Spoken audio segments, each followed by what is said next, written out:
Ever heard of the phrase, work smarter, not harder? Well, it seems like a lot of folks still haven't.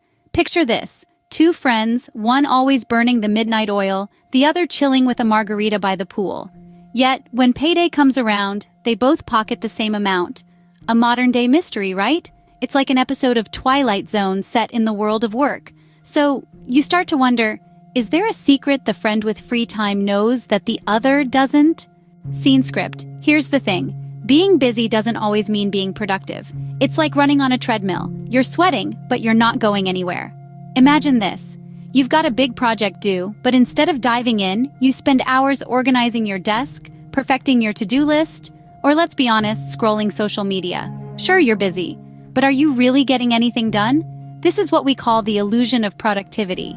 You see, being productive isn't about ticking off a million tasks on your to-do list. It's about focusing on the tasks that actually move the needle, the ones that bring value. Think of it this way. Would you rather catch 100 tiny fish or one big satisfying catch? It's easy to get caught up in the hustle and bustle, to feel like you're achieving something when you're actually running in circles. So next time you find yourself busy with work, ask yourself, is this treadmill taking me anywhere? Alright, so how do we get off this productivity treadmill and start running towards actual goals? Well, let's start by understanding the concept of working smarter. It's not rocket science, but it does require a shift in mindset. First off, we need to prioritize tasks. Imagine you're a circus performer trying to juggle a dozen balls at once. You're frantically trying to keep them all in the air. But guess what? They're all falling down. Why? Because you haven't figured out which balls are made of rubber and which ones are made of glass. In other words, you need to identify which tasks are urgent and important, and which ones can wait. Next, let's talk about delegation. If you're trying to bake a cake, you don't plant the wheat, milk the cow, and collect the eggs, right?